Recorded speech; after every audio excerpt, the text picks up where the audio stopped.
and other stuff we love. Hey, you, beer me, beer us together naturally. No, make every word beer.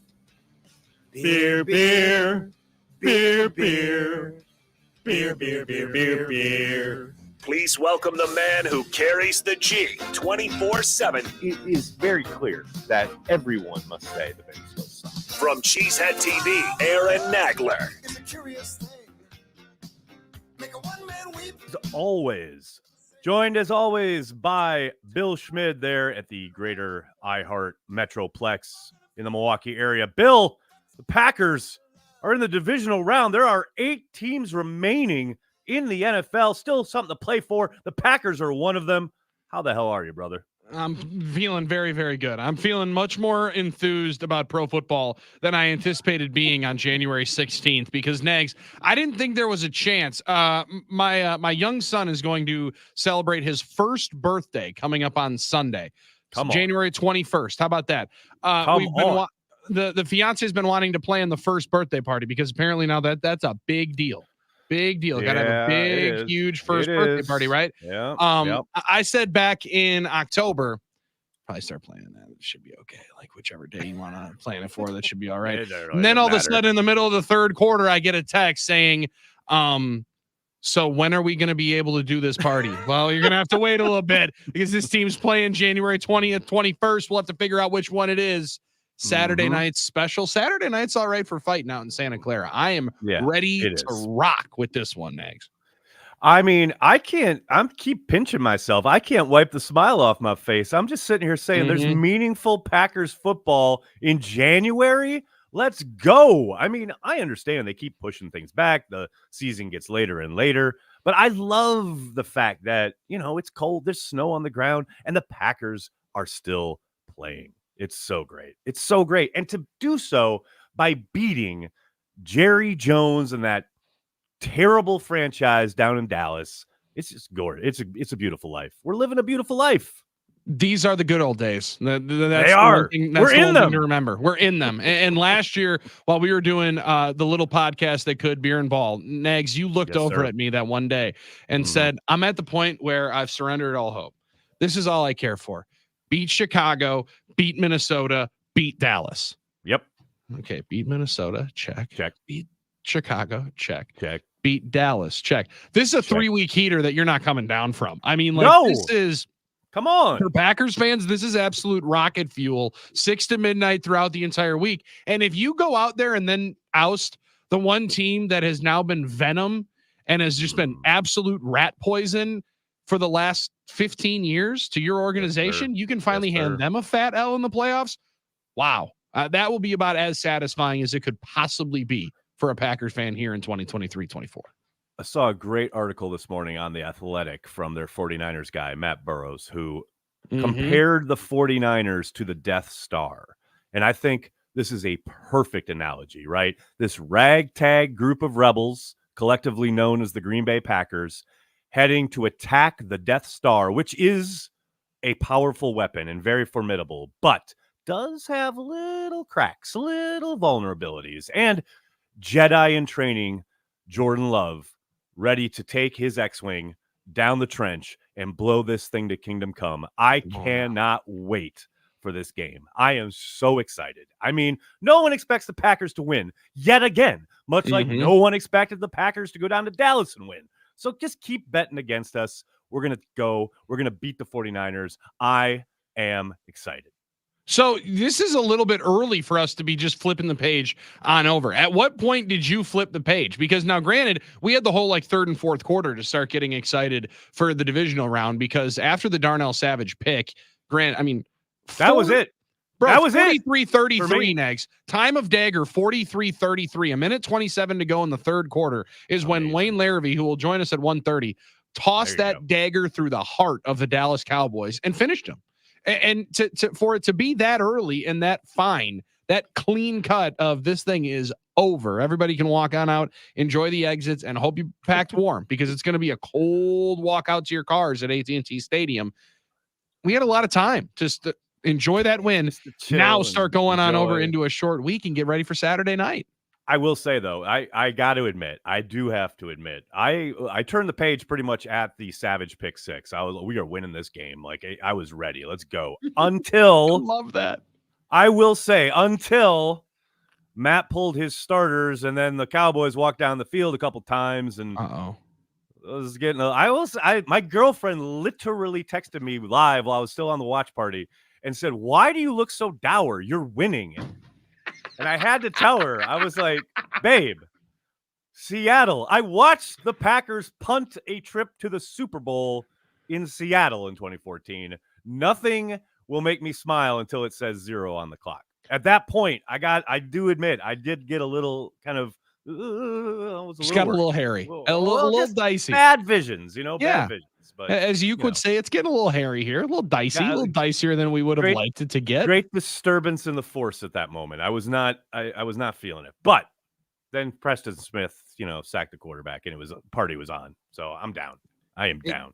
It is now. I'm glad that you are here to help me out with the Death Star analogy, because I'm just not as fluent. You're not a nerd in Star Wars, but I've been to Star Wars land. Been to Star Wars land at Hollywood Studios, so I'm pretty much in, and held a lightsaber at one point.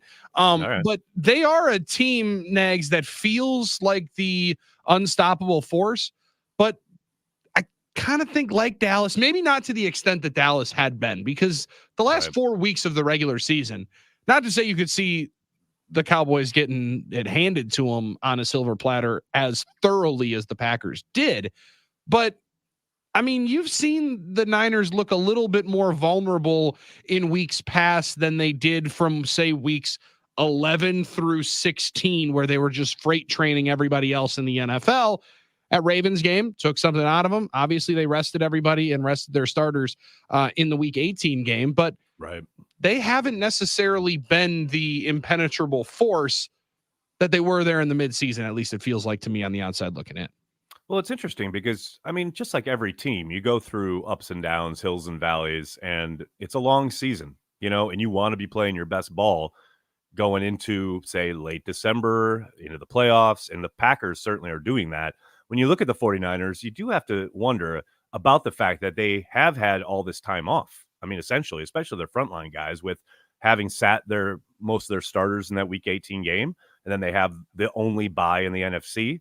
It's been a while since those guys have taken the field. Now, that obviously helps as far as rest and recuperation, dealing with injuries and things like that.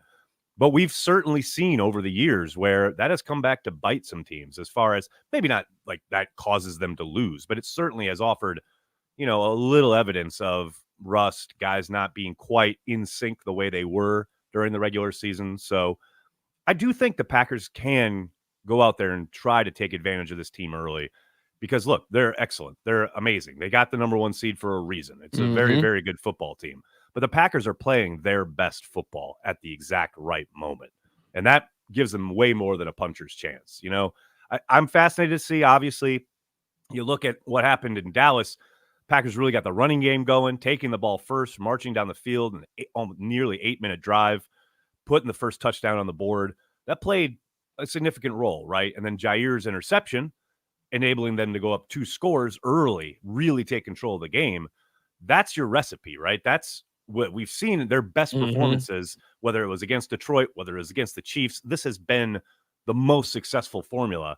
I hope they're able to do that against the Niners. My one little kind of, I don't know about that, is we have rarely seen any iteration of the Packers, whether it's under Matt LaFleur or even back when McCarthy was around.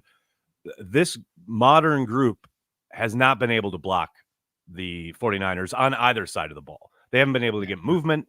They haven't been able to protect. They haven't been able to really kind of operate up front. And that, to me, is the biggest kind of worry, if you will. It's like, I got great ideas for being able to take advantage of their secondary. I got great ideas about being able to stay ahead of the sticks with the running game. But to do any of that, you got to be able to win the line of scrimmage, and they have never been able to do that against the 49ers in this modern age. Yeah, and the Niners just continue to get better up front. Like they just continue to get better. Kind of and better annoying. guys. It's kind of Javon annoying. Hargrave comes over from the Eagles last year and has been an absolute disruptor right in the middle. Oh, by the way, department, Nick Bosa standing there on line one waiting. And trade deadline time, they just add Chase Young. So like they got so many get off the bus guys, Nags, that their first bus is loaded with dudes that strike a little bit of fear in you. And it starts out with, you talk about the line of scrimmage. I mentioned the defensive lineman. When Trent Williams walks onto a football field dancing to that massive boombox that they walk out with him and Debo, like that's an intimidation factor on a different level. He's one of the scariest looking human beings in pro football, and rightfully so. Like one of the best players in pro football, one of the best athletes in pro football. But if you're able to just hold up a little bit up front, just enough, I think that over the last 8-9 weeks, you mentioned the Chiefs game, you mentioned the Lions game this past weekend, how they were able to neutralize, a tough way of putting it. He was back there a couple of times, but they had something. Right? They had something for Micah Parsons, right? And they've had something for him each of the last 2 times. I'm excited to see how they try to devise a plan to attack Bosa. That it's just, which is easily said, right? It's very easily said, but it's real tough to do. The difference is, and I'm excited to hear, John Kuhn's going to talk about this a lot with us tomorrow. I'm excited to hear how Tucker Kraft factors into the Nick Bosa equation, because if there's somebody that you have now on your being a supplement to your offensive line, being able to chip, be able to block the way he has, I imagine 85 is going to get a couple of good pieces of 97 there for the 49ers coming up on Saturday night. He absolutely has to. And that whole group has to be involved. You talk about the offensive line in quotes, protecting your quarterback. It's all about the entirety of the group. Protection unit wise, whether it is the line or the tight ends or the running backs, everybody. And you mentioned Parsons. They did have, yet again, much like they did last year, an excellent plan to minimize his ability to take over the game. And that included the running backs. How many times? There were more than a handful where, he makes a move or gets around a guy, even, Zach Tom, it doesn't matter who was going up against, but there is Aaron Jones to step up and make sure that Jordan Love's got the time necessary to make the read, make the throws. They were, I'm not going to say flawless in protection, but they were damn close. I mean, you got to tip your cap every once in a while. They get paid too. Parsons is an amazing talent. They got really talented players, but man, as far as the plan and executing it to enable Jordan Love to operate, I mean, lights out job in Dallas. I'm hoping we see a similar kind of output in San Francisco this weekend. That shot that Aaron Jones puts on Parsons, and then so he good. Immediately and Parsons over to he came out of the game. He had to go out of the game for a snap or two. Man, well done, Aaron. Love it. We'll talk about this throughout it. The recipe, it feels easier to compare what they did this past week to Detroit because it's on the road. Yep. But the script of it, Nags, followed a little bit more Chiefs-like for them to be able to just drain the clock, grind it out, and quickly put the pressure on that opponent offense. The Chiefs answered the bell with a drive of their own, got 3 points, and kept it tight. Packers were able to take that ball away quickly, and they held that pressure on Dallas, and a diamond didn't come out of that pressure over there from Big D, which was just beautiful, beautiful to see. Gorgeous. And, look, the environments were similar to the Detroit game as far as being out indoors on the road. Oh, right? fair. Yeah. I'm keeping a watchful eye on the forecast out there in San Francisco. Looks like right now we could have a mud bowl on our hands. A lot of rain supposed to be in the forecast for Saturday night. So yeah, 5 straight days of rain. Tough. We will tough see. Out there. That changes a lot. That changes a lot. But who does it help? Nags will tell us that. And I'll tell you one guy that it doesn't help. Sideline reporter John Kuhn, not very excited for the 55-degree rain that could be coming on Saturday night as the Packers go and fight the 49ers. Can Jordan Love do something that Aaron Rodgers never was able to do and beat the 49ers in the playoffs? Aaron Nagler will tell you exactly how he does. And you can ask Aaron Nagler a question live on the radio at 414-799-1973. We got a couple of super chats queued on up here that we're getting to in segment number 2. Off and run and carry the G radio on the game.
Here the G Radio rolls on with Billy Schmid and Aaron Nagler coming to you live from New York City.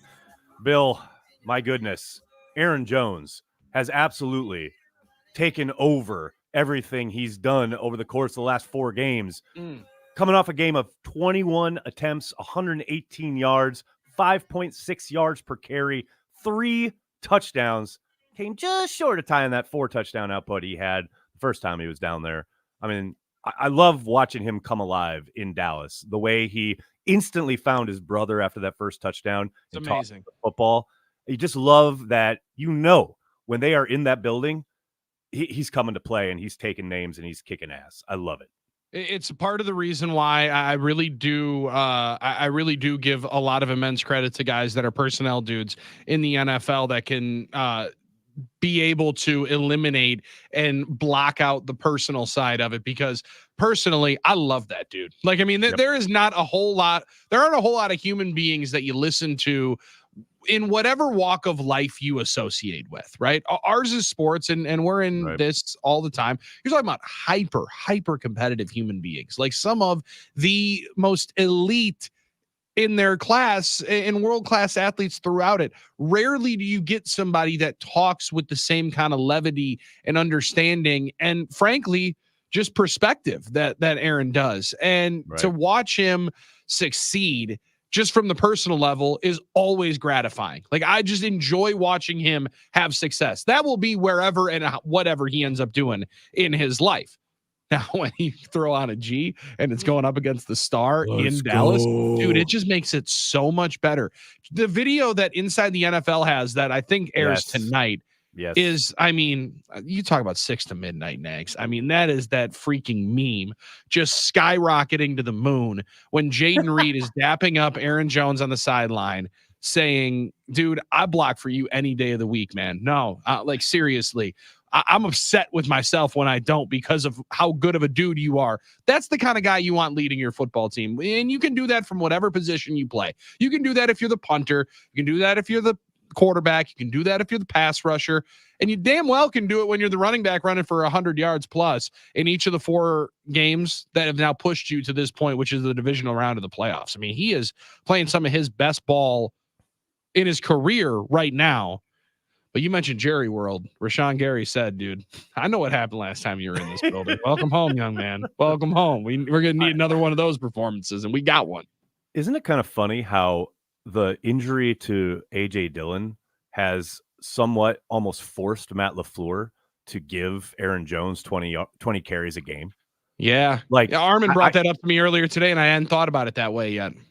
It's kind of funny because we've seen how effective he's been. Now, obviously, he missed a boatload of time throughout this season with injuries, starting with a hamstring and then dealing with everything else. But now to get him fresh at the end of the year without much, wear and tear on the legs, so to speak, you see what a difference he makes as a full-time contributor. I mean, I don't know what the future holds, but man, the offense just goes to a whole other level when he is involved. Both, I mean, moving the football, getting down to the red zone, etc., but inside the red zone. He's so effective down there, and it boggles my mind that these last couple seasons he hasn't been utilized in goal-to-goal situations, let alone inside the 20. He's so good. He has such a great nose for the goal line. You saw it again on Sunday.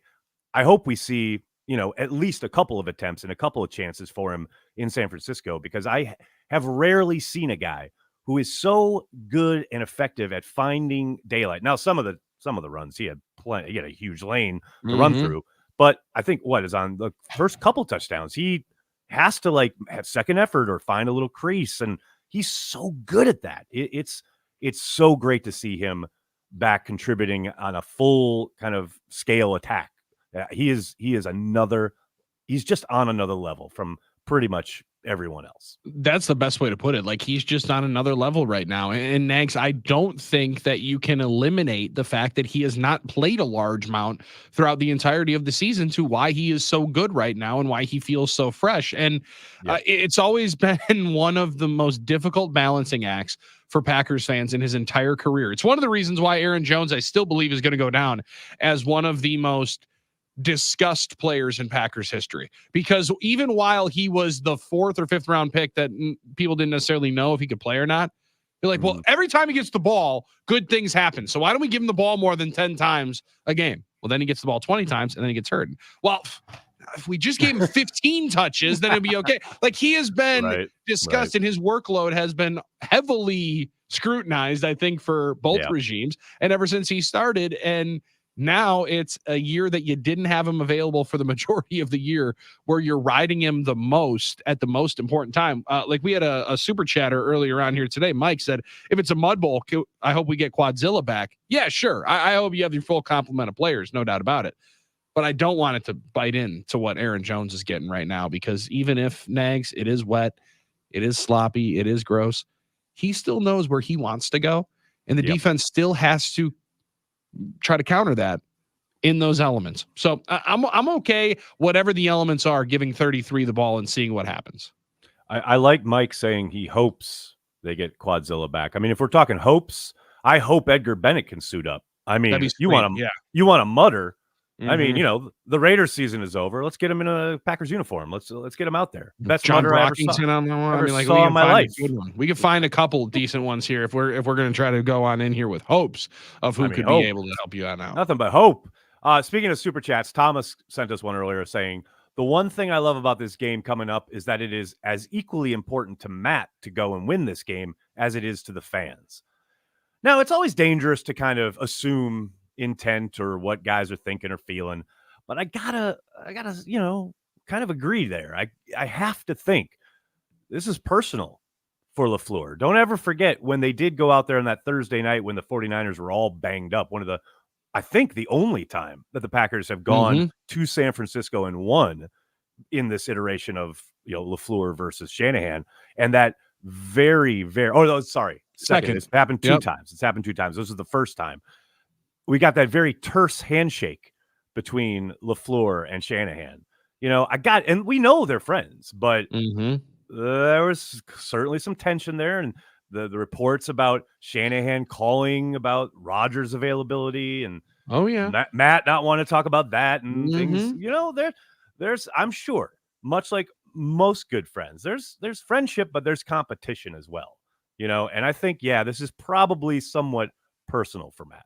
All these guys hold, and I say all these guys, I'm thinking of the Mike McDaniels, Matt LaFleur, the list goes on and on. Sean McVay would be in that conversation. Yep. Zach Taylor probably somewhere in that conversation as well. Bobby Slowick soon to be, as he'll get a job here coming up soon. Like, they all owe something and will talk very glowingly and have a debt of gratitude to Shanahan, but they want to beat his ass every single time that they line up there, right? Like, I mean, every single time. How can you not? And you got a play sheet, Nags, and I'm going up against his team, and I'm remembering all those times that he told me to stay in here till 3:30 in the morning, drawing up all the run plays when I was quality control to make sure that we had that in here by the meeting when they were going to walk in at 5, even though I know the guy was going to come here at 4 and be upset that I didn't have it done yet, right? Like, so there's reasons that you can find to want to beat the old boss, even though he gave you a great opportunity to start in this business. But I think of the 21 handshake even more than the beating they put on him, which against the 29ers that night on a Tuesday night when I think everybody was gone for San Francisco on that Thursday night game. Yeah, they were beat up. When they beat them in 21 on Sunday Night Football on the walk-off kick from Crosby, LaFleur didn't even smile on the walk-on out. I mean, he gave that fist pump.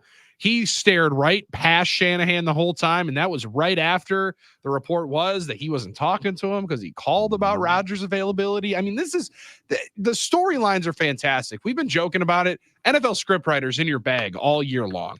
Year long. Big time in your bag to have Brett Favre not be able to beat the Cowboys and dominate the San Francisco 49ers. Aaron Rodgers dominate the Cowboys, not be able to beat the 49ers. Love can do it each in the first 2 games that he plays in the playoffs. That's a vanquishing of playoff demons, Nags, for the last 30 years that lines up too quintessentially for it to just be happenstance. This stuff is all fantastically written. It's so well written. I mean, I just love the idea of Jordan Love having sat the way he did and then the year beginning so kind of rough on offense. And now he's playing as well as any quarterback in the league, any single one, especially any of the ones that are left. And the fact that he could do this, he could go out to San Francisco and lead the Packers to a postseason victory. I just love the idea of Jordan Love being like, what? Like, it's hard? Yeah. Like, this football that you guys are talking about being difficult? What? What are you guys talking about? This is your football? Okay, I'll show you how to play this. I love Mike here also saying, hey, boys, in my opinion, our wide receiver core / tight end core is the best core we've had since 2011. Am I wrong or no? Nags, does Olive have a dog yet? No. Good question. Olive does not have a dog yet for reasons I have stated many times. But as far as the wide receiving core and the tight end core, I mean, they're talented and the ceiling is insanely high. A lot of ball game left, though. We'll see. I mean, we know that they're productive right now. There's zero doubt about that.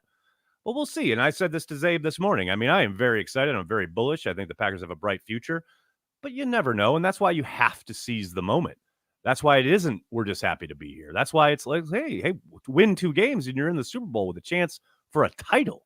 You might as well do this thing now. That sounds insane because it is. But, man, these chances don't just, walk on by every year. Like you have got a moment here. You've got lightning in a bottle. And this young wide receiving core, this young tight end core, they certainly are coming along. And they certainly have gelled way faster than I think anybody expected them to. That's why you have to try and take advantage of this moment. I might give credit to the wrong person. I thought it was Chris Roth that asked the question yesterday, kind of talking about that to LaFleur of like, how do you weigh this of feeling like you have the moment right in front of you and you know that it's very precious, that these chances don't just come along very often, while not like psyching out and taking away maybe your best advantage with the young team. Nags is realizing that this is pretty crazy to think about. Like, some of these guys haven't played 20 NFL games and you're 2 games away from the Super Bowl. Like, think about it that way. Your 20th game in the NFL could be the Super Bowl. And you don't want to necessarily flood that into the memory bank too much or into the mentals.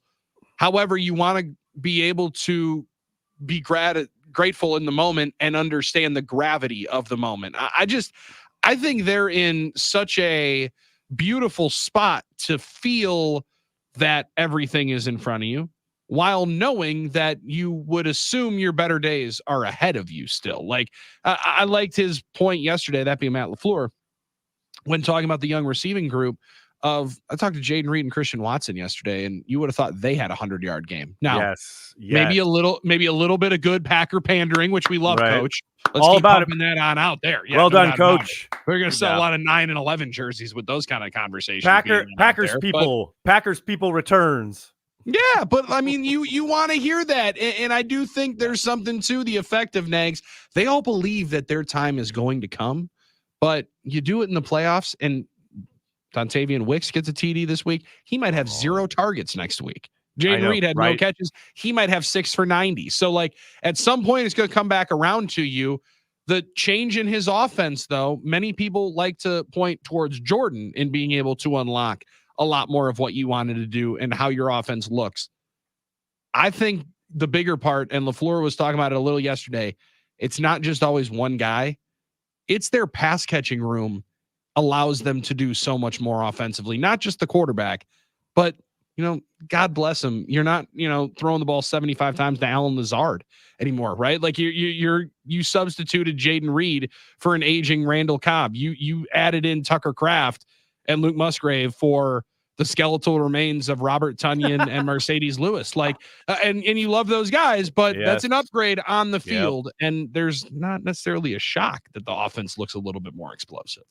I mean, it goes back to what John said this summer, right? John Kuhn, with that first couple practices, and he said, I think he tweeted it out, this team has looked is more explosive and athletic than I've seen in years. Mm-hmm. And you've seen that play out this season without question. And it's funny watching everyone compare, last season with Rodgers and this season with Jordan. It's like, okay, now I understand we're all moving past the Aaron Rodgers era, but let's not pretend that Aaron wouldn't have made some hay with this wide receiving group.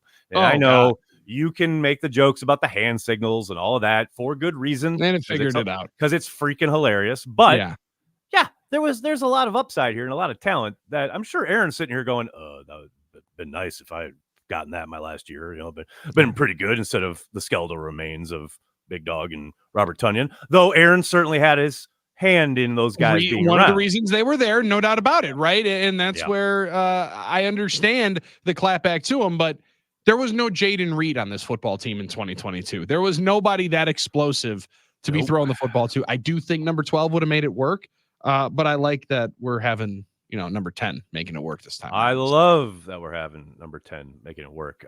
Uncultured Barbarian, which is one of our long-time viewers on Cheesehead TV. Uncultured Barbarian. I like love that him. nickname. Great super chat. Nags, if the 49ers are the Death Star, who is our Wedge Antilles? That is an excellent question because I'm trying to work my head around someone who has contributed, someone who has certainly been there down the stretch, but is now not going to be available as we attack the Death Star. Because you remember Wedge had to peel off there because he got hit by one of those TIE fighters behind them. And he has to go, I can't stay with you. Sorry. And then Luke says, steer clear. You can't do any more good back there. Sorry. And then he peels away and it's let him go. Stay on the leader. So who would that be? Someone who has contributed, but is not going to be available here when it matters. I mean, maybe someone who got hurt. Maybe Kingsley Enigbari is your Wedge Antilles. Well, that could be a good one. But now he's not going to be available. Just because he got a little banged up. Torn ACL. Man, poor Wedge. So he didn't get to fight? Well, I mean, he was there for the start of it, but then just didn't get to finish it. He didn't get to finish. He had to take off. He had to leave. I like Wedge though. He was my favorite character. That says a lot about you, Billy. He's back. He was back in Rise of Skywalker. He had a cameo. He dipped on in for one quick one. I like that. That's my style. You stop in for one. I'll stop in for one. Dip on out here after. I'll join you guys for one. Oh, drink. No, just one line. One quick just sentence. one line. One That's line. all I get. That's good. I'll talk about Lando, and then you'll never see me again. It'll be great. Think, oh my God, he's gonna be all a part of this one. No. Where's Billy? Already gone. 414. He had his line. 414-799-1973. We'll take some talk and text line messages as well. You can talk, you can call, you can get your voice heard and ask a question to Aaron Nagler or myself, Billy Schmid. I'd ask Nags a question way before I'd ask myself one, or our listeners across the state and across the world on Cheesehead TV's YouTube page and 97.3 The Game. It's Carry the G Radio.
Care of the G Radio rolling on this Tuesday afternoon. The Packers taking on their old foes, the San Francisco 49ers, on Saturday night. Saturday night, Billy. How are we feeling about a Saturday night game? Fantastic. What's your gut reaction to that? I'm a big fan of the Saturday night special. I'm probably in the minority here. I think it's my favorite time during the divisional round slot, because then on Sunday, if and when the Packers beat the 49ers on Saturday night, after I take Packers OT into the early morning hours of Sunday, wake up a little bit later kickoff on Sunday, right? 2 to 5:30 Central Time, 3 to 6:30 Eastern Time for all those folks watch us there. If you're in the mountains, I'm sorry, I'm not doing that conversion. The good part is I get a little extra sleep on in there. And then you're just waiting to see where you go next. So that's why I like Saturday. You get the win, then get to watch and find your opponent out the next day. I'm down with it. I love this idea. I love the complete dismissal of the fact that it's a shorter window for the Packers to turn around, after playing 89 snaps on defense. Yep. Would have been nice to have that extra 24 hours, but I get you. I feel you. I'm down with it. Let's go. Everyone's going to, 24 hours to me, Nags, at this point in time is good. It just I know it can be a lot for the healing process and get your body right back. But then again, if you're not feeling better by day 5, then day 6 is not going to be all that much better. If you have not flipped that switch in your brain, typical coach, to change that coach, just dismissing the plight of the players. Yeah, you make that decision by about Wednesday if you're going to be able to play, right? Like it's clicked in your mind by about Thursday if you're ready to play. And now I got to figure out, okay, so I got 2 days before I'm going to get on out here and go. So whether or not it's Saturday at 7:00 or Sunday at noon. 18 hours. Let's get on out there and play ball. I'm down with it. I love it. I'm also down with Pat in New Berlin, who's apparently holding on the line. Pat, he's ready to go. How are you today? Hey, appreciate taking the call. Enjoy listening to you guys. Thank you so much. We enjoy talking to you. Just one thing. First of all, I completely agree with Billy. I think Aaron Jones is just an incredibly genuine guy on and off the field. I think it makes it so much more fun to watch him when he is on the field. But you guys made the comment earlier about, how neat it was to have 21 carries. And I don't want to regress. I want to look to the future. But if you remember LaFleur coming back from London after the Giants game last year and saying, we got to get back to the running game. They had either 4 or 5 games in there where between Dillon and Jones, I think they had 38 catches, and 4 of 5 of those games they won, with the only one being that Buffalo game, which went to right to the end of the game. I just hope they keep doing it. I think makes a dramatic difference when he's on the field, and I'll get off and listen to you guys. Appreciate it, you guys. Good job. Thanks, Pat. Thanks, Pat. Really appreciate the call and the comment, and you're absolutely spot on. The fact that not just when they're kind of utilizing the ground game and trying to get carries for both of those guys. Obviously, the Aaron Jones kind of addition here at the late end of this season has made a world of difference, because don't forget, Jordan and the offense, they were certainly seemingly figuring it out prior to Jones returning. But his return has absolutely elevated them and taken them to another level. And it's not just Jones making things happen on the ground and putting up all this yardage and scoring touchdowns, though that is great and we love it. It is also helping Jordan Love. The fact that you saw throughout that game on Sunday, there was no key. And you heard, they talked about it on the broadcast when they, met with Dan Quinn during the week. The big problem defenses are having with the Packers right now is not knowing how to key on run or pass. Obviously you're going to get in certain situations like a 3rd and long where you can probably pin your ears back, but it's 1st and 10. You got Jordan under center. You don't know. It could be Aaron Jones gashing you. It could be a play action pass. It could be a bootleg. They've been able to keep defenses off balance while Jones has been there. Really, really impressive work. And I think, big kudos to Matt LaFleur for leaning into it. It really, Nags, is not so surprising when then you watch the rest of the NFL as to the impact that it has on the quarterback. Like you watched last night and watched Philadelphia. Last night, I was just going to say, there's look at last nothing night. there. Like there's no, and Aikman was beside himself on the broadcast where he's like, can we do something to help him out? Like, guy's got a dislocated finger. They're blitzing 75% of the time, and we're just going to line on up and gun 4 wide and have at it. 4 verts. Like, what are we doing? Receiver. Yeah.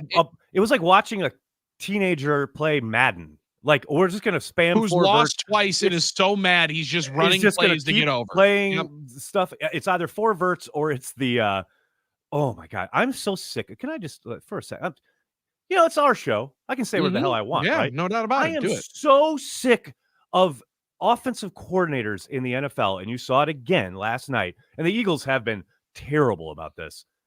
I mean, the obsession with the horizontal throws in the passing game.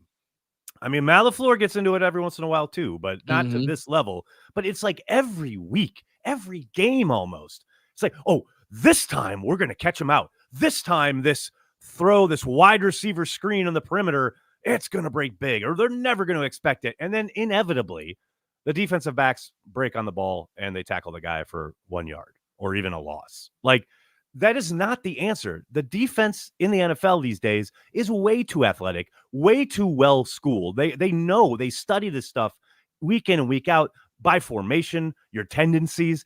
More often than not, they know when it's coming. And yes, every once in a while, a slip screen, something happens that breaks big, and it renews this kind of, I don't know, this fetishization of the wide receiver screen.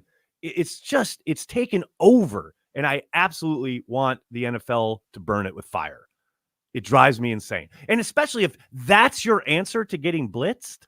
Yeah. Like you saw last night, you got like throwing it into the flat with defensive back sitting right there.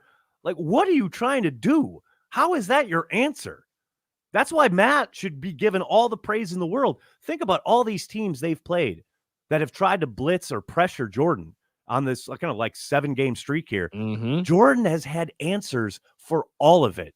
And very precious little of it has been, throw it to, Jaden Reed on a screen out on the perimeter.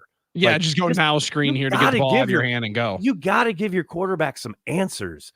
And the fact that Matt has done such a good job with that, again, you got to give him some kudos there.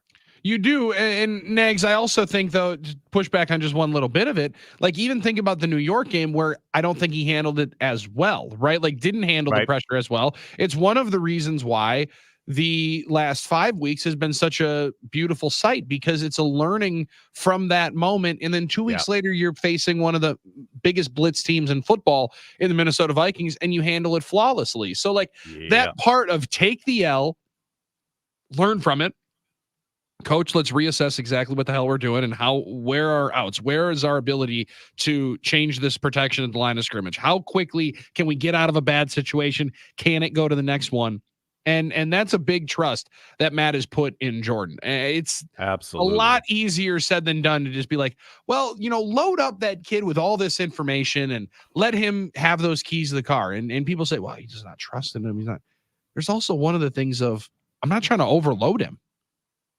He's only got 34 seconds, right? Because everyone hates it when you take it all the way down to 0. So don't use all 40 seconds of the play clock.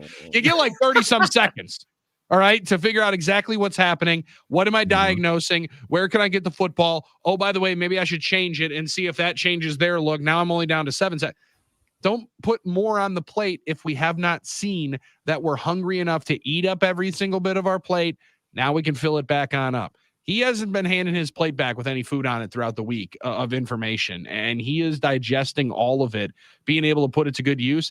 It's not surprising to me that they've continued, though, to be able to now kind of feast on teams that are making it easier to diagnose what they're doing. Like, oh, okay, sweet. So you're gonna hit me with a cover one blitz here. I know exactly where I'm going. Boom. And that's where the quickness and the suddenness of some of these throws is really becoming more and more special from 10. No question about it. I got a lot to respond to with that, but I know we got to take a break, and we got a couple sorry people about waiting that. on the line. That's all right. No, and we got a couple people waiting on the line, including Kevin. Kevin, you're up next, so I hope you can stay on the line because keeping with our Star Wars analogy, in the galaxy where Star Wars exists and takes place, they talk about the outer rim. Yes, Tatooine is way far and gone from the center of the galaxy. Can we say the rim?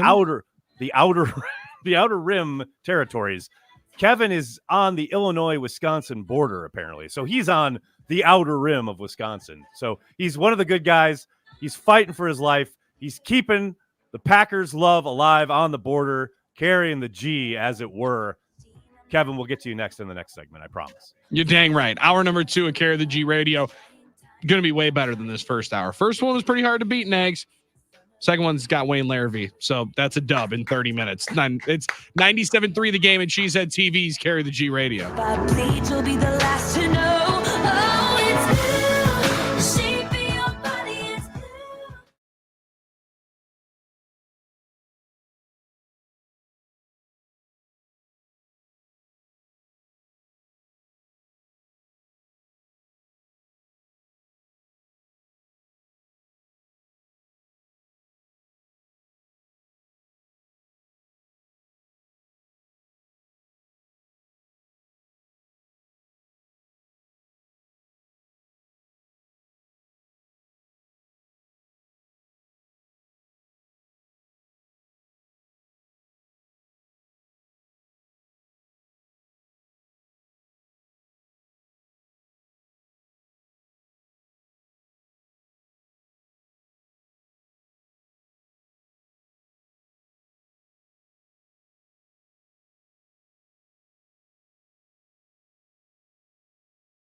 This is Carry the G, a show about everything Packers Packers back. and other stuff we love.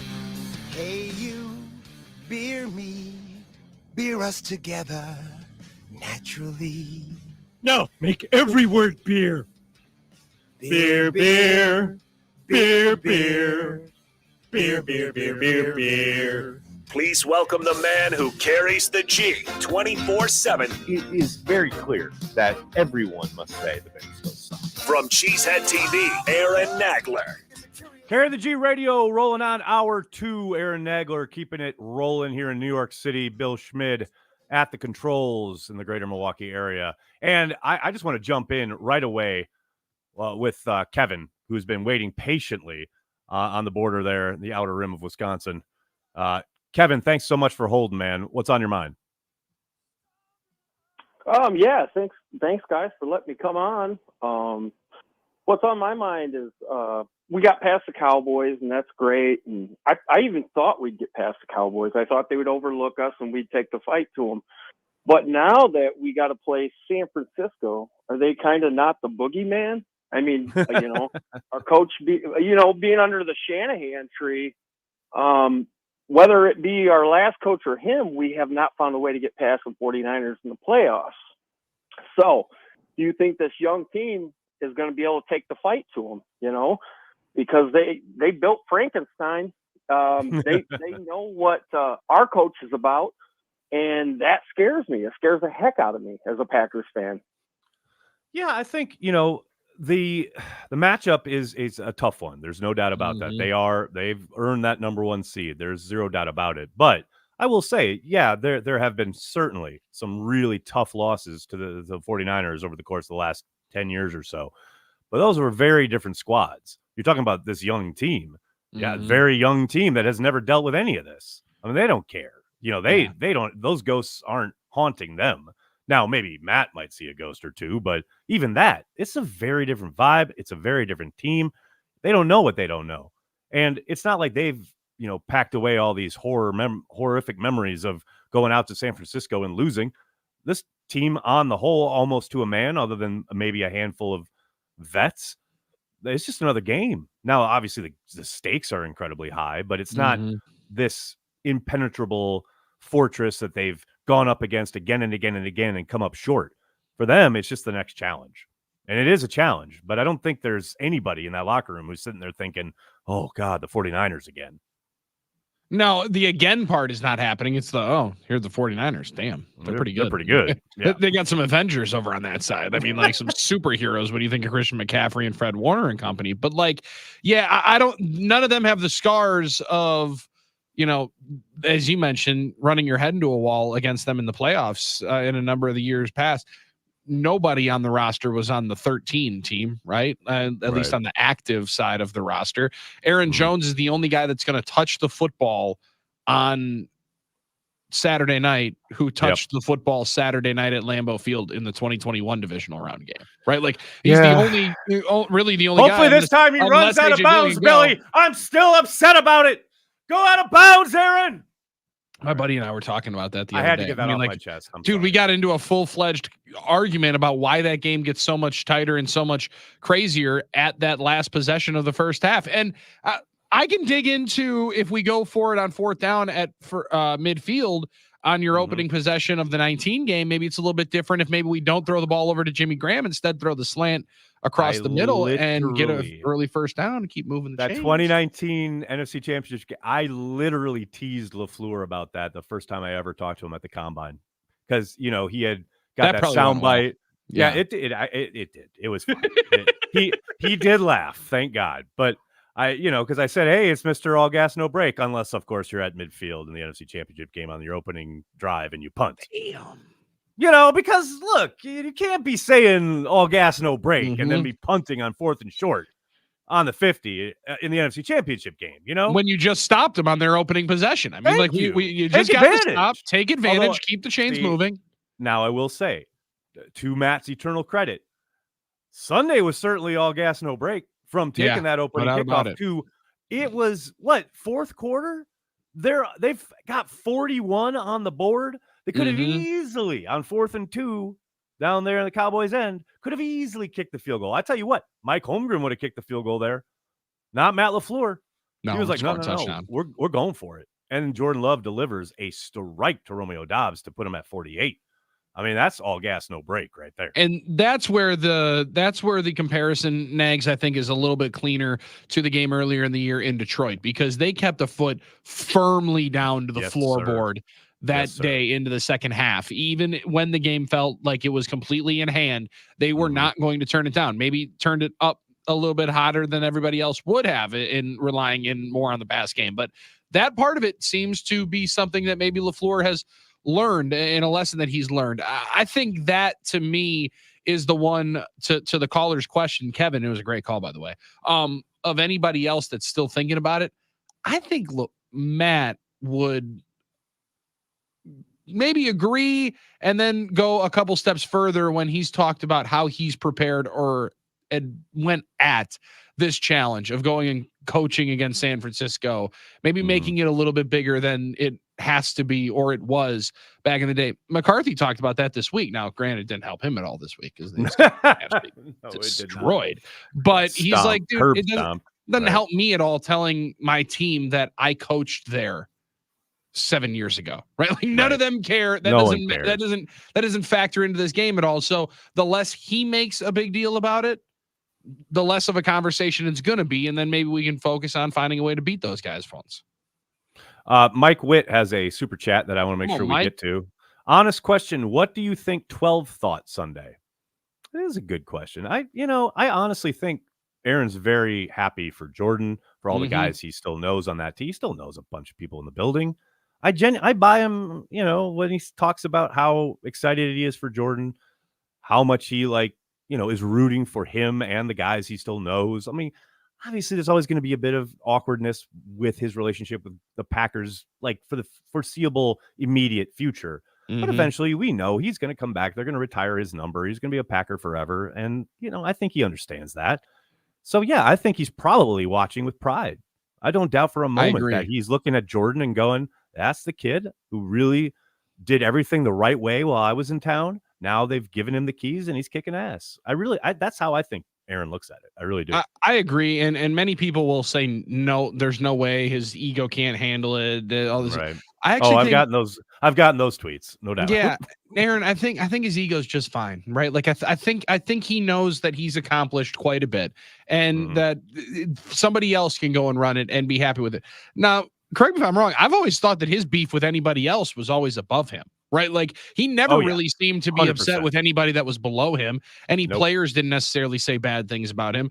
I don't think he had an issue really with LaFleur, even though we've kind of tried to contrive more and more of this power struggle that was over the offense. Now they're running Matt's offense. Yeah. That's reared its head again. Well, I'd like to see that. Yeah, and I think Matt at some point he joked, kind of laughed about it when Domofsky asked him. He's like, "Yeah, I didn't really worry about teaching, audibles the last couple of years because this guy knew every single one possible. Like that was okay. I didn't have to teach that part. Doesn't mean that I won't do it or that I wanted to, but I didn't have to. It was okay."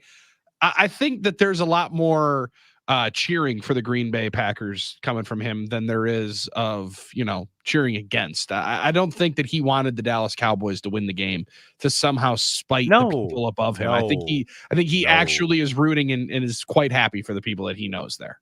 Totally agree. And then we also have Carl responding with a super chat saying, I believe responding to our discussion earlier about the short turnaround. Carl says, young players will recover quicker. Go Pack. Dang right. I mean, there you go. There. Carl has assuaged my angst about the short turnaround. You got those young bones. Those young bucks. They don't know. I will say, what's so great about having such a young team? Obviously, you don't have to worry about it this season, though there is probably some elements to play in on Saturday night. But, going forward, you project with me. Live in a land of make-believe for a second with me here, Billy. I like so that. The Packers are starting to open a window of contention, right? And we got a few years here in front of us where it might be a home playoff game or two, possibly, right? I'm excited to watch young guys running around in the cold, as opposed to old and cold, which is what we've seen the last 2 or 3 times the Packers had a home playoff game. I am ready for some young bucks running around in the cold, not even caring. That's exciting to me because, man, that got old real quick. You don't want to see the old turtleneck come walking on out there embracing every bit of I'm the not element and saying, talking I'm about it for just years saying. and years.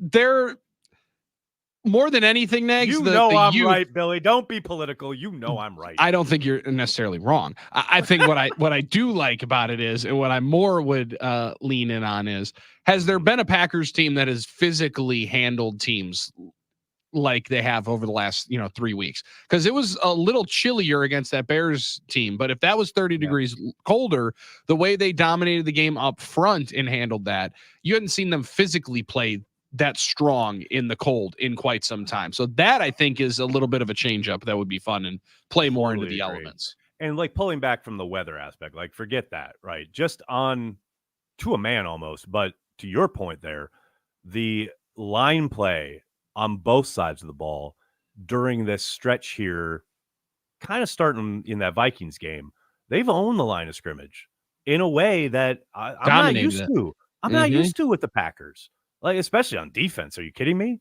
And it's not just like getting after the quarterback, though that is nice, but it's the discipline that they've showed in their rush lanes and making sure that more often than not, there's not an avenue for the quarterback to step up and make easy plays down the field. Yes, Dak got loose once on a 3-man rush. That's going to happen, etc. But they've had a really good plan of attack, and they've been very disciplined up front. And yes, there have been, a run here or there. They've gotten gashed, but it hasn't killed them. It hasn't lost them games. They're playing really well up front, again, on both sides of the ball. That is not only promising, it's a welcome change to some of the issues and problems and failures we've seen in the past, because this is probably the highest level we've seen them play up front in a long time this late in the season. Yeah, and to be able to manhandle teams like they have over the last couple of weeks is very welcome from teams past, also just from games past this year, where I came in here and I do like to defend the boys up front a little bit. I like a lot of times we're only talking about the bad plays. There's not a whole lot more highlighted of my man Rasheed Walker burying a cat 13 yards down the field until we keep talking about it and playing it up for him. They've found some real traction there, and whatever we talk about Josh Myers from all people's grades, wherever we grade and all that, the thing that you don't pick up is his ability to get the protection slid the right way. And one of the reasons why Jordan has stayed so clean is because of the communication he's doing up front. Working let's in factor those into the grades. Working in concert with the quarterback. It has been a joy to watch. I mean, you look at that touchdown to Wicks. That whole thing is Jordan, Josh on the same page, sorting out the protections. I mean, it allows them to score a big touchdown. I'm down with it, man. I'm right there with you. It has been a joy to watch here this last month or so. It's incredible. It's such a huge reason as to why they're doing what they're doing and why they've been able to just, more than anything, Negs, peak at the right time. Like it's as cliche as it is, but they're clearly playing their best ball right now. Absolutely true. 100%. You know what else is true? You want to identify that hot team? You'll find it in Green Bay. Yeah, you're looking at it. You know what else is true? 15 minutes away from Wayne Laravie, right on this radio program. That's what I'm talking about. This show, Voice of the Packers, 15 minutes. We're back before then. Aaron Nagler, Billy Schmid. It's Carry the G on the game. Kind of life, baby, baby, I want something else. I'm not listening when you say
Air the G Radio. I assume that's Wayne's walk-up music. No, maybe not. Perhaps a little bit, a bit to go yet. Yeah, no, this was actually what I always wanted to be my walk-up music when I was playing baseball, but I never made the team at an age like where you had walk-up music, right? They didn't have that for like 7th grade little league. They have that in T League? Come on. No, they didn't. So I just was the guy that played the music for everybody else. So I always thought that this would be the one that I would play for myself when I was walking on up, strutting there with my 35-32 Easton Stealth, ready to try to put one the other way, Nags. Get doubles hitter. We're more into the gaps. I was a terrible hitter, but I could pitch. I was a good pitcher. Ooh, okay. Look at you. The right arm is quite talented for Aaron Nagler. I got the arm. I was a terrible quarterback, but I was a decent pitcher. Now you're sandbagging over here about this terrible quarterback. Nonsense. I was a bad quarterback. We never threw the ball because I was such a bad quarterback. Like you were there. I was the only one who could handle the position, essentially, when we were freshman in high school, sophomore in high school. Like the Appleton West Terrors, we were not a juggernaut. All right, You were not a terror for all the other teams rolling through. We most certainly were not terrors to the other Fox Valley programs that we were matched up against on Friday nights. No. The ball in the Fox Valley is getting really good. I mean, like the talent across the state in football and basketball just when I go back, dude. Now when I go back and I catch out just the very beginnings usually of high school football season, it is fun, man. It is a good time going to some of these Green Bay games. Kimberly obviously is always fun to watch. They're a dominant program.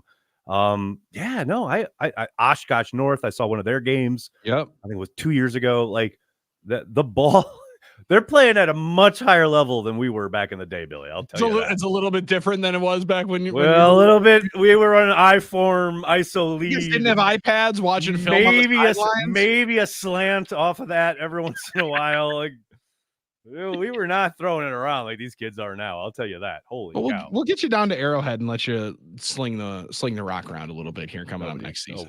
Nobody wants to see that. No, I disagree. I think that's what everybody wants to see. The kids don't need to be exposed to that. No, that's we don't. Let's not contaminate the youth. That's true. They have to watch me try to throw a ball on a consistent basis, which I think might be difficult enough. See, I mean, they're already dealing with enough. Let's not add. They already have enough stacked against them trying to be successful. All right, talk about being successful. We're going to successfully talk to another Green Bay Packers fan here, Chris in Muskego. What's going on, Chris? How you doing? I'm doing great, man. We're going into San Francisco. I don't think Shanahan has seen LaFleur's true offense. I mean, you had Rodgers calling, switching plays every time he went out there. He looked like crap his last game against the 49ers at Lambeau. He looked old and slow, like he didn't even want to play.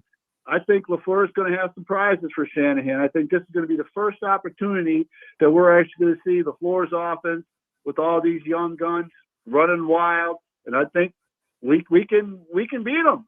And even though San Francisco is showing they're good against the run, but they've also lost several games for not being able to stop the run. So who knows? I mean, what do we got to lose? I think we're there you go. I agree, Chris. Yeah. I will say, no, Chris, thanks so much for the call. And I very much agree as far as Matt has done an incredible job week to week here, this run towards the end of the season, of cooking up stuff that takes advantage of his opponent specifically. And that's why I think we've seen different guys jump up on the stat sheet week to week as far as your pass catchers go, because you don't know as a defensive coordinator who to key on. Where are you rolling coverage? What are you trying to do on first down to try and take away what they do well and what they think they're going to call in those situations?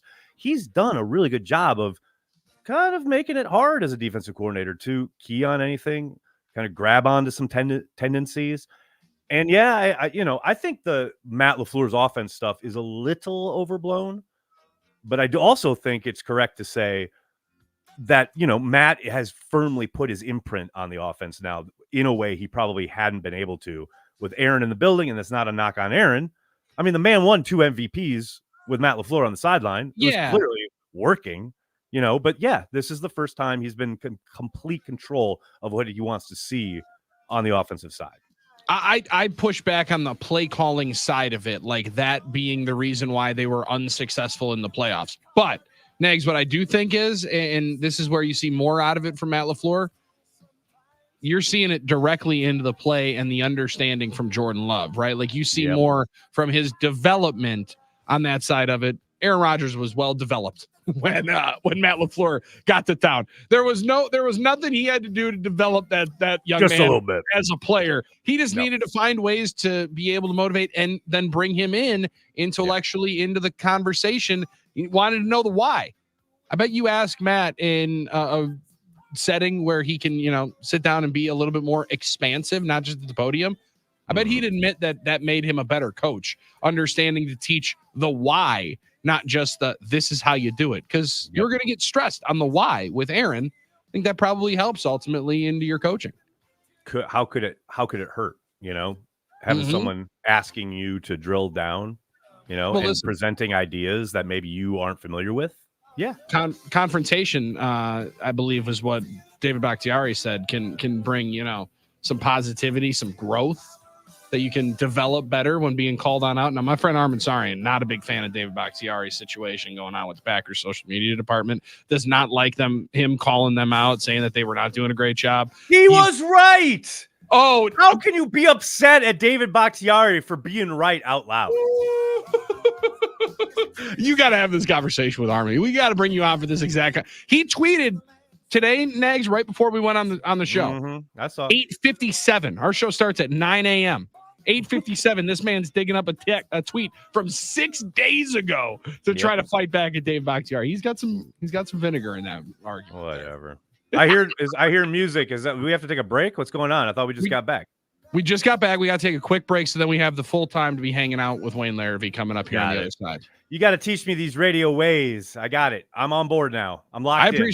I appreciate you teaching me the internet. This is complimentary football, Billy. It's complimentary football. That's what we're doing here. When we're playing complimentary football like this, we're hard to beat. It's Aaron Nagler and Billy Schmid on Carry the G Radio. That's the power of love.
Here the G Radio rolling on final half hour coming at you. Aaron Nagler, Billy Schmid, and joining us, I believe, on the line.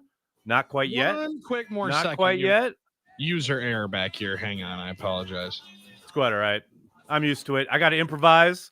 I got to tap dance in the pocket. My right tackle, let him slip through. Now I got to escape to the left side, find someone open downfield, deliver a strike. I'm good at it, Billy. It's what I do. It's what I live. It's how I roll. Yeah, you lied saying that you weren't a good, elusive quarterback. You can get yourself up out of the pocket, make some plays. I can get out of the pocket. Some credit. Making the plays part of it as maybe not quite as good. Not quite as good. I remember one day at practice we were trying to run this play where I'm supposed to hit the back out of the backfield. I mean, that sounds like a really simple thing to do, right? But I kept throwing it behind him because he was turning it up, Billy. He was turning it upfield. And I was throwing it where he was rather than where he was going to be. And, for young, 14, 15-year-old Aaron, that was it. Mm-hmm. It took a few reps. Took a few reps to work that all out. But I got there eventually. Well, it's all about the time on task, right? It's all about getting yourself more prepared, being able to be more mentally ready and dialed on into the process. But you were process driven. So you knew that your process was right. At some point, we were going to get the other side corrected, and then we were going to be able to hit that route. 100%. Just about getting on the grass, getting the reps. And you just got to believe in the process. And that's what I did. That's exactly it. Yep. That's what I did. That's why, Coach, when we got out there, game time, Friday night, I think our run pass ratio was 37-3. We would run the ball quite a lot. There was no reason. There was no reason to throw it.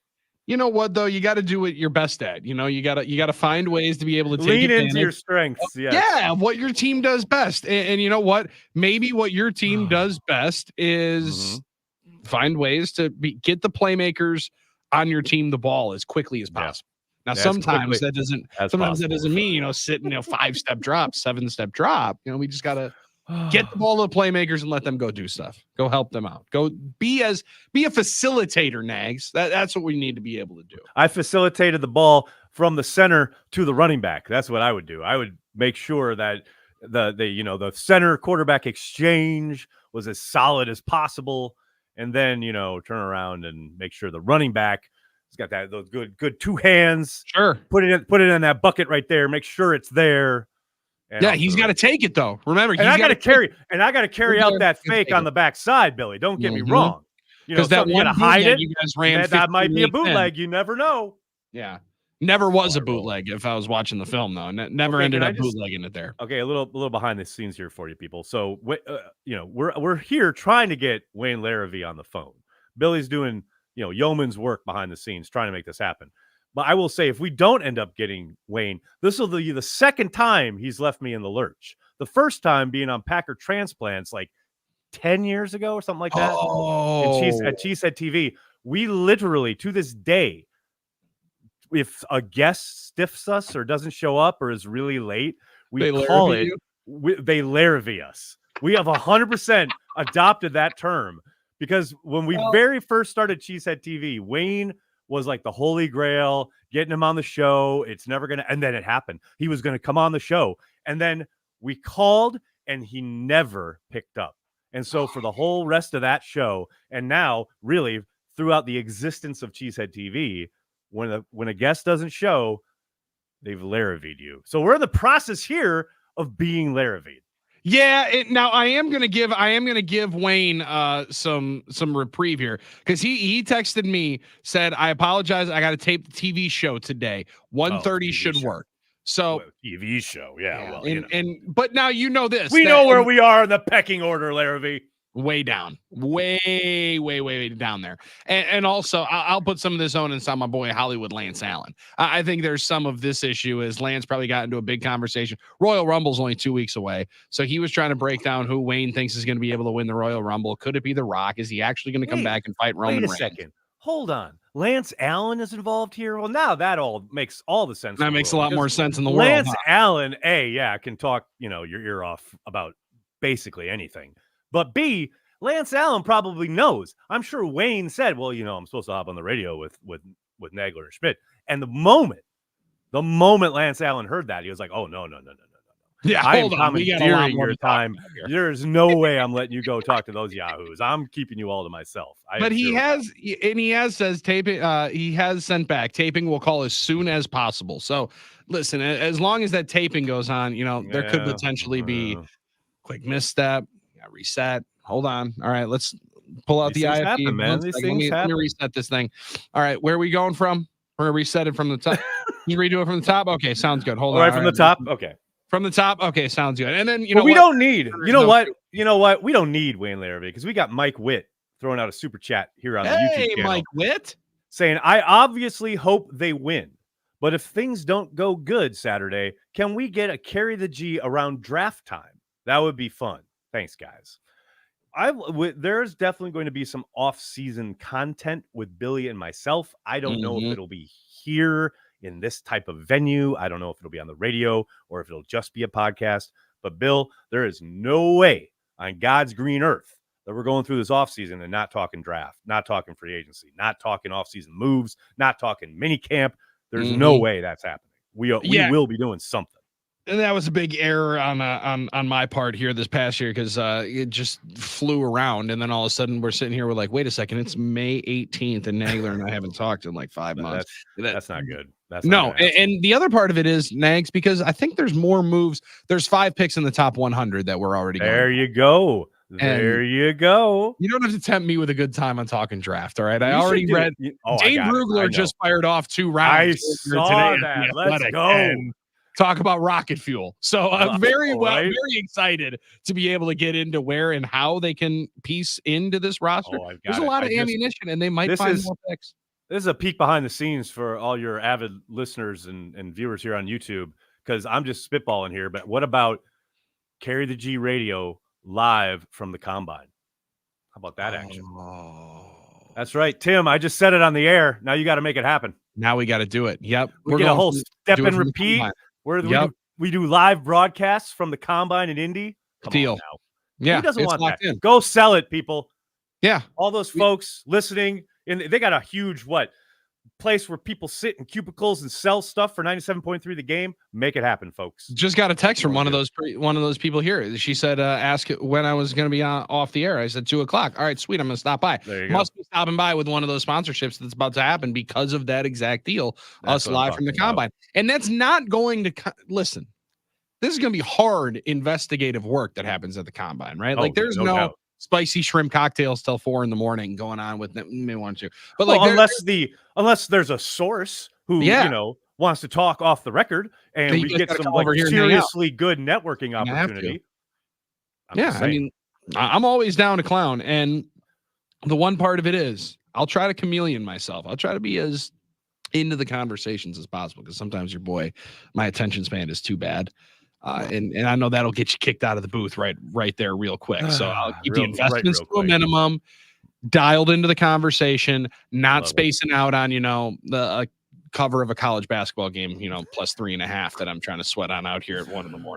I will say that's one of the best parts of the Combine, sitting in the bar at the end of the night with like everybody else who covers the NFL. And there's inevitably college basketball on the television that everybody's kind of invested in, whether they have, a certain investment on the line. Sure. Or if they actually care about being invested in the game or not. In the actual teams that are playing. Yeah, right. Yeah, because it's on at the bar. And then quickly you become dude, they got to be able to score here on this possession. Otherwise, it's over. How much of that is going on at the Combine of where it's just hurrying around and waiting for somebody really important to walk on in? Not as much as there used to be. That used to be a big part of it about 10 years ago. But I will say that I remember when I was with Bleacher Report trying to explain that to people. I'm like, the whole reason to go to the Combine is to network. Like, yes, you can create lots of content. There's, availabilities, and there's certainly you're getting all of the kind of on-field stuff, although you could just watch that at home. But it's all about the evenings and the bars and running into people and meeting coaches, agents, because everybody's there. Every personnel guy, every coach, almost every coaching staff, every, prospect and their agents, and everybody is in Indianapolis for a week. It's invaluable. So you and I, we're gonna make that happen. I love that deal. I'm fired on up. it. But more importantly, we got one more show coming up at least next week, Tuesday. And Yes, sir. win, you earn another one. That's where really this is coming like playoff checks for NFL players, right? Like each week, Right. earn another one. Keep Get putting another that, one. do a Mike Holmgrenism and put that stack of money right there in the front of the table. What a story. Who doesn't like a little extra spending money? It's not bad. Carl had a bit of his spending money on our super chat here on There we YouTube. go. It seems Saleh had LaFleur's number. Wilkes is the new DC. If so, maybe LaFleur has more success against the 49ers defense. See, I've been thinking about this. I gotta think there's something to that, right? Because yes, Saleh certainly seemed to have his number. But I also want to say it's real easy to have someone's number when you can just win up front. And that's the concern. It's about owning the line of scrimmage. And Saleh, as good as he is, and he is a phenomenal coach, it just, if you can control, especially with 4 guys up front and do whatever the hell you want on the back end, it becomes really tough as an offensive play caller to try and work against that. Like, it's just really, really hard. So I think, yeah, there's something to the idea of like, it's a different DC. Okay, maybe LaFleur has a little bit more, success, but man, they got to block it up. They got to win up front. Yeah, because whoever's calling the plays, Nags, and I don't mean to minimize what the coach has and the impact they do, because they have a massive impact on it. Yep. Nick Bosa is still over on that side. Fred Warner is still on that side, right? Like, I mean, a lot of the, as Matt LaFleur called them, freak shows yesterday, are still over on that side, and they've added more to it. So, like, there's only so many different times that you can call cover 2 or cover 4, certain man defense, right? It comes down to the dudes on the field, and their dudes are pretty damn good. So you're gonna have to be able to, you're gonna have to win some one-on-ones, especially on the offensive line, to be able to hold up for those moments. You talked about a freak show. Yeah, the 49ers got freak shows. We got a freak show waiting on the line here. The freak show that is the voice of the Green Bay Packers, the best to do it, Wayne Laravie, joining us here on Carry the G Radio. Wayne, thanks for making time in your very busy schedule. Hey, guys. Thank you. Sorry I'm late. And I've been called a freak many times.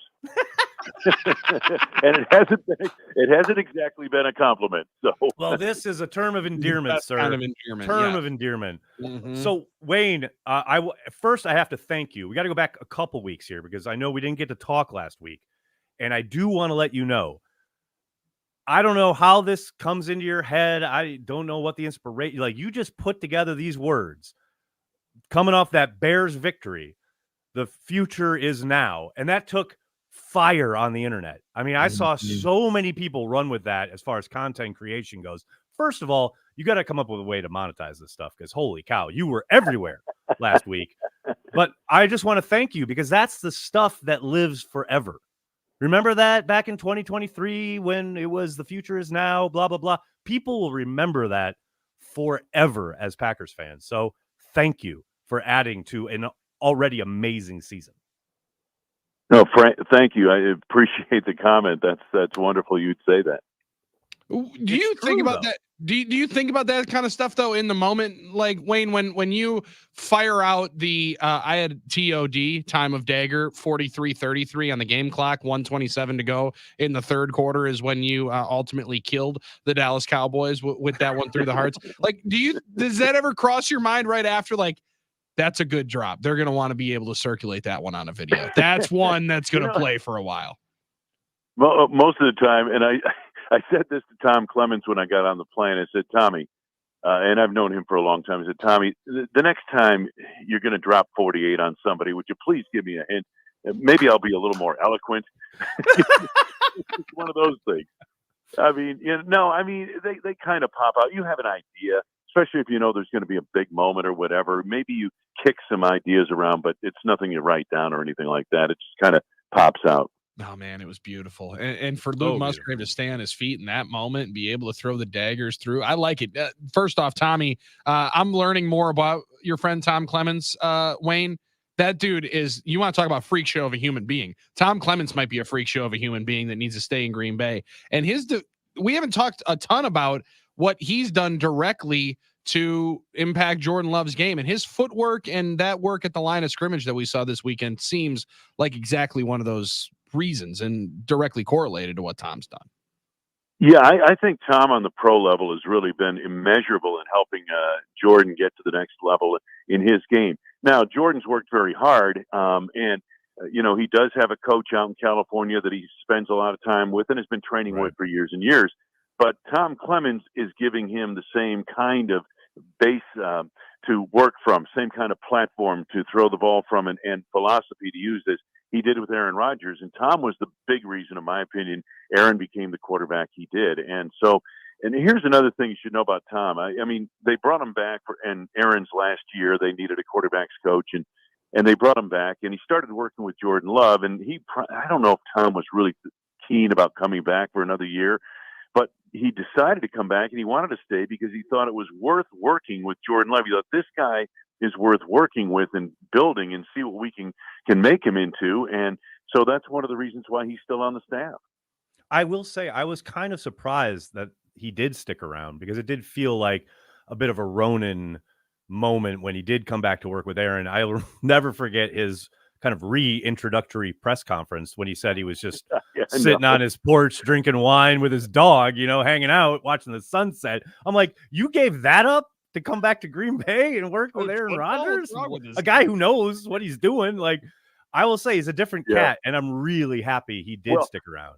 Well, Max, I thought you were going to this place. Remember the first question in his comeback press conference after agreeing to come back and with the quarterbacks? I think it was Bill Schmid asked him, big picture question, how did you get here? And Tom looks at him and deadpans, Delta. He's just a different dude, man. I love him. I love him. Dude is. I love it. Awesome. Now, spinning it forward, looking at this matchup on Saturday night, Tom and company got their work cut out for them with this 49ers team, a defense that has been problematic, to say the least, to any Packers team or quarterback that's gone in there. How do you see this one playing out? What is the Packers' approach? What do they have to do on Saturday night to make this a game, let alone win it? Well, and I haven't gotten into as much tape on San Francisco yet because I'm still building a board. But, I'm just now starting to get into the San Francisco tape. And I decided, okay, they played the Rams the last week of the regular season. Nobody played. Mm-hmm. They played the Washington Commanders the week before, and everybody beats Washington. So we went back 3 weeks ago and I'm starting to look at their Baltimore tape. And that's an impressive tape to watch. The two best teams in ball right there. And San Francisco was able to get after them. I'm not sure not San Francisco, Baltimore was able to get after them and really pressured Brock Purdy. And Brock Purdy started looking like a young, near rookie quarterback. And this is the first time I've seen him look that way. But they got pressure on him. He threw it up for grabs. He panicked. And so that's the tape I've started watching on them. I'm not sure their offensive line is vintage. Their defense is loaded. I've never seen a stable of pass rushers this deep as theirs is right now. It includes Chase Young coming off the bench of all people. Wow. So you've got that going for you. Now, I voted for Christian McCaffrey for MVP, okay, over any of the quarterbacks. I voted for him. He's that good. And now, in addition to him, you've got Deebo Samuel, who can wreck a game. Brandon Ayuk is as good a slot receiver outside of CeeDee Lamb as there is in the game. Then you've got George Kittle, because when all else fails for the 49ers, who shows up and makes a play? George Kittle, number 85. And so that's they have more weapons offensively than Dallas did. They're deeper as a pass rushing team than Dallas was. Yeah, they're overall better. That's for sure. No doubt about it. And you talk about those superheroes over on that side. I already know that there's one guy that's going to get talked about more than the players, Nags and Wayne.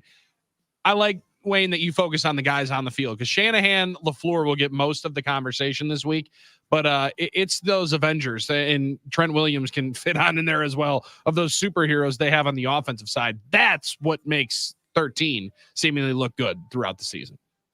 Yeah, it's like you were mentioning, you guys were talking about coaching and how much of an impact does it have? It has a big impact, but when it's all said and done, all the coaches can do is put you in a position, give you a game plan. The guys who walk out there on the field in between the white lines, they're the ones who decide it one way or the other. And I think McCarthy has a tremendous coaching staff in Dallas. That coaching staff couldn't do him much good. The way the Packers played that game on Sunday. This is the same thing. Yeah, there'll be a lot of Shanahan and LaFleur talk. You guys are asking, how do I think the game might go? If this were the Aaron Rodgers Packers teams of a couple of years ago, I have a pretty good idea of how the game's going. But this is a different team. And they're playing with a lot of confidence and youthful momentum. And so I really don't know. I don't think these guys are going to be intimidated by physicality and the usual ways the 49ers win their games. That's a really good point. That's a really good point, because this is a team that hasn't been outside of that one Thursday night contest at home against the Lions very early in the season.